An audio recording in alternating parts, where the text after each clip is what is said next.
Aujourd'hui, on va faire un voyage ensemble. Mais avant de commencer, si vous voulez tout le matériel pour faire l'activité, rendez-vous au amelio.tv, c'est gratuit présentement et vous avez accès à toutes les images et toutes les fiches pour faire les activités et les jeux de ce voyage. Donc, on commence avec les consignes. Première consigne, avoir un espace sécuritaire. Donc, moi, je me suis mis un tapis de yoga. Vu qu'on fait le voyage les yeux fermés, c'est important qu'on puisse savoir où est-ce que notre espace sécuritaire se termine. Donc, le tapis de yoga est parfait, sinon on peut se faire un espace comme on veut. Et aussi, on peut avoir un loup sur les yeux, sinon on peut simplement fermer nos yeux. Et la deuxième consigne, c'est simplement avoir du plaisir. Donc, j'explique le voyage. Le voyage, c'est une histoire qu'on se fait conter, qu'on mime et qu'on imagine les yeux fermés. Après le voyage, là, je vais vous poser des questions, donc c'est super important. Plus on mime, plus on imagine, plus c'est facile de répondre aux questions. Donc, admettons que dans le voyage, on vous demande de mimer quelqu'un qui fait fonctionner une pompe à eau. On peut y aller à deux mains, facilement, à une main, facilement, ou à deux mains, c'est difficile parce que la pompe est difficile à manier. C'est vous qui choisissez, c'est votre voyage. Donc, après le voyage, je vous pose des questions et à la toute fin, on va faire deux jeux ensemble. Est-ce que vous êtes prêts à deviner la thématique du voyage? Est-ce qu'il y a quelque chose dans la pièce qui vous donne un indice de qu'est-ce qui serait la thématique? Qu'est-ce que tu dis? Le loup? Qu'est-ce qu'il y a le... Oh mon Dieu, qu'est-ce que c'est? Ah! C'est une bâtisse. La photo est en noir et blanc. En fait, il y a deux bâtisses. Puis il y a une espèce de feuille avec des points dessus. Je vais mettre l'indice ici. Est-ce que vous en voyez un autre dans la pièce? En arrière? Ah, ben oui, voyons. C'est une image d'une dame en noir et blanc. Donc l'image, ça doit dater d'une certaine époque. Bizarre. Je vais mettre ici aussi. Est-ce que vous l'entendez? Qu'est-ce que c'est que ça? On dirait une alarme. T'as tellement raison, c'est l'alarme qui sert aux personnes non-voyantes à traverser la rue. Personnes non-voyantes, les deux édifices, la dame.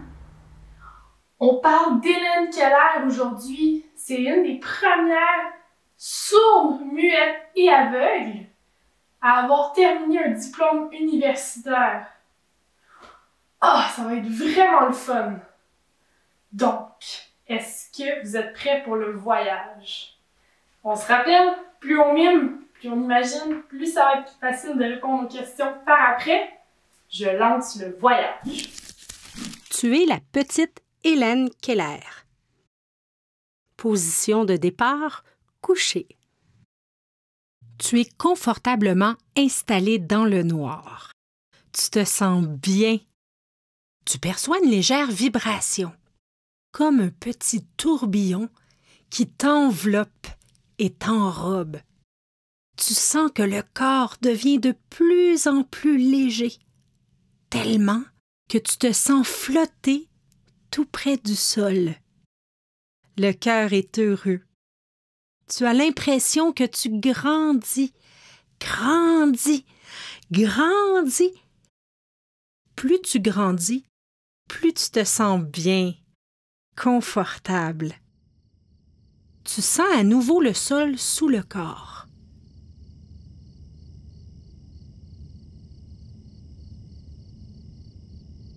Tu es une petite fille. Tu as 2 ans. Un jour, tu tombes très malade. Tu es couchée dans le lit. Tu as très froid. Le corps grelotte, tremble beaucoup. Tu as mal partout.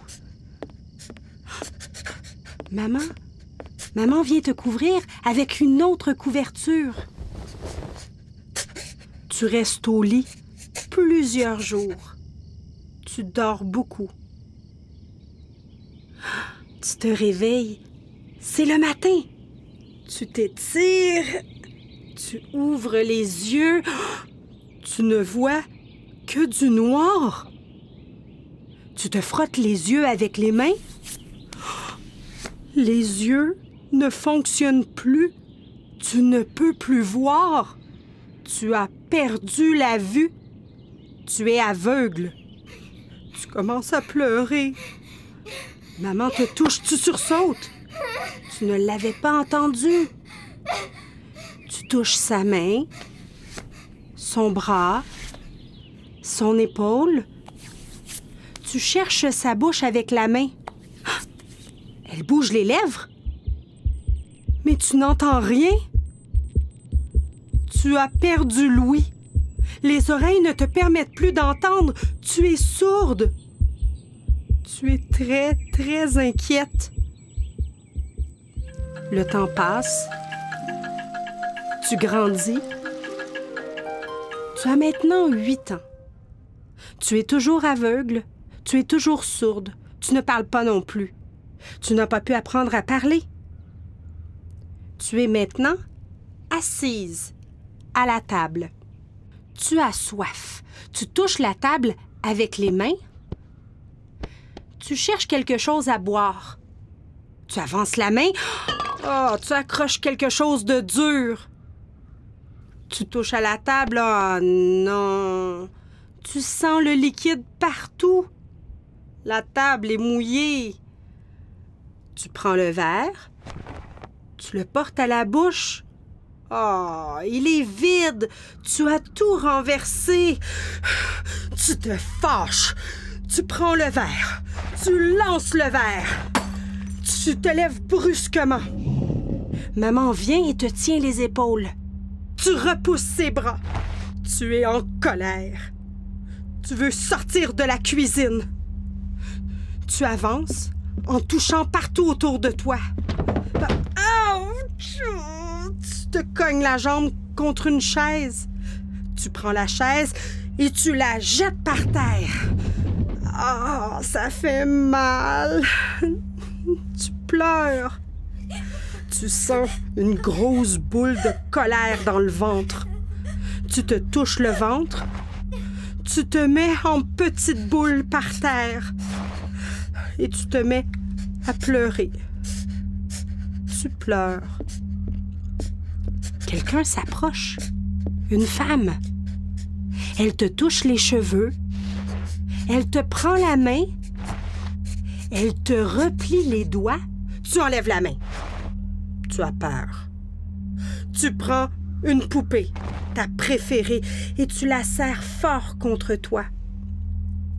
La dame te prend encore la main. Tu sens qu'elle bouge ses doigts dans le creux de la main. Tu ne sais pas ce qu'elle fait. Tu te fâches et tu enlèves la main. Tu tiens la poupée fort contre toi. Tu te lèves vite. Tu te mets à marcher. Tu marches vers le jardin. Tu lèves les bras et tu les bouges devant toi. Tu cherches le mur. Tu avances. Tu as toujours soif. Ah, tu touches quelque chose. Ah, c'est le mur de la maison. Tu avances maintenant en touchant le mur. Tu vas vers la fontaine. Tu veux boire. Tu sais qu'elle est près des fleurs. Tu avances lentement.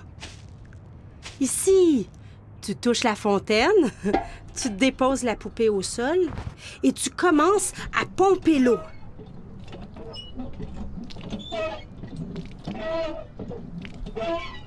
Tu cherches l'eau avec les mains. Ah oui! L'eau froide qui coule sur les mains. Tu bois de l'eau avec les mains. Oui. Enfin, tu y es arrivé. Ah. Une main te touche l'épaule et le bras. Tu soupires. Qu'est-ce encore? Tu touches à la main? Ah, tu la reconnais, c'est encore la dame. Elle te prend la main. Elle écrit dans la main en faisant bouger ses doigts. Elle met de l'eau. Et elle t'écrit dans la main. Encore. Et elle met encore de l'eau sur la main. Ouais, wow, ça y est, tu comprends. Elle te montre qu'elle veut te parler avec des signes. Elle montre que tu peux écrire le mot « eau », de l'eau. Ça s'écrit avec un E, avec un A et un U. Elle te montre les lettres dans la main.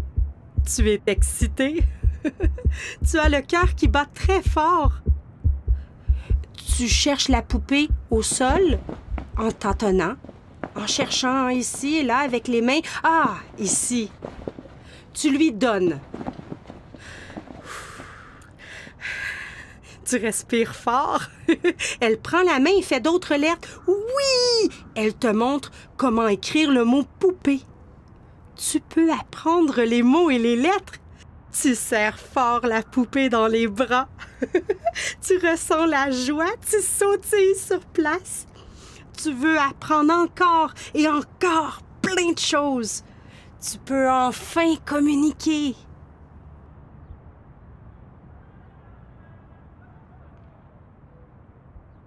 Le petit tourbillon t'enveloppe à nouveau.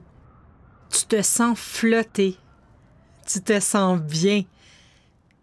Peu à peu, tu reprends conscience de la réalité, du sol sous les pieds.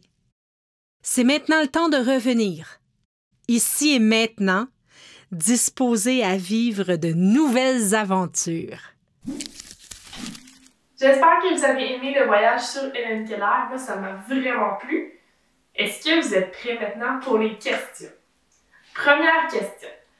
Comment Hélène Keller elle se sentait pendant le voyage lorsqu'elle n'était pas capable de communiquer, quand elle n'était pas capable d'écrire? Toi, tu dis la colère? Ok, toi, tu dis la tristesse? Est-ce que vous pensez que c'est possible un mélange des deux? Ouais, hein? Parce qu'on peut être triste, puis ça peut mener à de la colère, puis on peut être en colère, puis ça peut mener à être triste. On peut avoir les deux émotions en même temps, c'est vrai. Parce que quand on n'est pas capable de dire ce qu'on ressent, si on est triste, mais qu'on est trop fâché pour ne pas pouvoir le dire, imagine, ça doit être très difficile. Puis en plus, c'est pas capable de parler. Donc, ça doit être très, très difficile, effectivement. Donc, deuxième question. Est-ce que Hélène Keller a appris à s'exprimer, à lire et à écrire sans pouvoir entendre, voir ni parler? Effectivement, tu as raison. Elle n'avait aucun de ces sens-là, puis elle a réussi à s'exprimer. Même quand elle était un petit peu plus vieille, elle réussissait même à parler. Donc, c'est quand même un exploit pour quelqu'un qui n'est pas capable d'entendre, de pouvoir s'exprimer avec sa voix. Ça prend beaucoup, beaucoup de pratique. Et troisième question. Quand est-ce que Hélène Keller est devenue sourde, aveugle et muette? Toi, tu te dis, c'est quoi, 2 ans? Effectivement, elle a perdu ses sens quand elle était très, très jeune à cause d'une maladie. Donc, au début de sa vie, elle était capable de voir, d'entendre, de parler, mais elle ne devait pas avoir beaucoup, beaucoup de souvenirs de cette période-là. Donc, effectivement, tu as raison, tu as bien écouté le voyage, tu as bien mimé, tu as bien imaginé. Est-ce que maintenant vous êtes prêts pour les jeux? Moi, je suis prête. Le premier jeu que je vais vous montrer aujourd'hui, c'est le jeu de domino. Donc, on a 2 images par domino et on doit les placer de façon à ce que la même image, admettons qu'on met l'oreille ici et l'oreille ici, doivent se toucher. Donc, on fait une série, une séquence, puis on vient d'en ajouter par après. Je vais mettre les dominos face cachée ici. Et je vais t'en distribuer 3. Comme ça. Et je vais en prendre 3 moi aussi. Je commence comme ça. Puis, j'en mets un au centre pour commencer. Donc, je vais commencer et je vais positionner ce domino-là avec la photo d'Hélène. À ton tour, lequel tu veux mettre? Lui là-bas? Ok, parfait. On vient avec la photo d'Hélène, ici. Maintenant, à mon tour, on peut aller ici ou on peut aller jouer ici aussi. Donc, là, j'ai l'image ici avec l'édifice. Je vais la positionner ici. À ton tour. T'as dit celle-là? Effectivement. On va la positionner comme ça. Puis là, c'est rendu à mon tour. Moi, je ne peux pas jouer. Donc, je pige un domino. Et c'est à ton tour. Toi non plus, tu ne peux pas jouer. Donc, on pige un domino. Là, je suis rendue ici. J'ai l'oreille. J'ai la photo. Ah! Je peux mettre le domino ici, comme ça. C'est à ton tour. Tu peux pas jouer. Tu piges un domino. Là, c'est à mon tour, je peux pas jouer. Fait que je pige un domino. Maintenant, c'est à toi. Tu peux mettre l'oreille, comme ça. On va déplacer lui. Puis on va le mettre comme ça, pour vous donner un petit peu de jeu. Donc, c'est à moi. Je peux positionner l'oreille ici. Là, c'est à ton tour. Tu peux mettre le bras ici, effectivement. Et là, les deux, il nous en reste un. Donc, on est à égalité pour ce jeu-là. Tu vois, tu as très bien joué. On a bien fait des belles associations. C'est un beau jeu. Puis, on peut jouer en équipe, on peut jouer seul, on peut faire ce qu'on veut. Donc, merci d'avoir joué avec moi pour ce jeu-là. Ce jeu-là est simple. Ça s'appelle ballon vol. Ici, on n'utilisera pas de ballon parce que je ne veux pas que ça rebondisse dans la pièce. Donc, j'ai deux images. Sur l'une, il est écrit vrai à gauche et l'autre, il est écrit faux. Donc, avec mon petit toutou ici, je vais vous poser des questions. Vous devez devoir me dire si c'est vrai ou c'est faux. Donc, vous prenez le ballon et je pose la question. Vous dites vrai ou vous le lancez sur le vrai. Donc, première question. Est-ce que Hélène Keller, elle aimait les poupées? Toi, tu dis vrai? OK. Effectivement, tu as raison, elle aimait vraiment beaucoup les poupées. Je ne sais pas si tu te rappelles dans le voyage, quand elle allait pas bien, elle prenait la poupée, elle la serrait fort, fort, fort dans ses bras. Donc, tu as raison, elle aimait beaucoup les poupées. Prochaine question. Est-ce que Hélène Keller est devenue sourde, muette et aveugle à l'âge de 20 ans? Toi, tu dis faux. Je vais lancer sur le faux. Effectivement, tu as raison, c'est pas 20 ans, c'est 2 ans, c'est quand elle était toute jeune qu'elle est devenue sourde, muette et aveugle. Donc, tu as raison. Et une autre question. Est-ce que Hélène Keller était une fameuse chanteuse d'opéra? Tu dis faux? Effectivement, vu qu'elle ne peut pas parler, elle ne peut pas être chanteuse, effectivement. Et une dernière question. Est-ce que, finalement, Hélène Keller, elle a réussi à communiquer, à s'exprimer? Toi, tu dis vrai? Je le lance sur le vrai? Oh! On va le lancer. Lance sur le vrai? Oui, t'as raison, parce qu'au départ, elle n'était pas capable. Tu te rappelles quand la dame est arrivée, elle a fermé sa main et elle a écrit des mots dans sa main. C'est comme ça qu'elle a réussi à s'exprimer. Donc, t'as raison.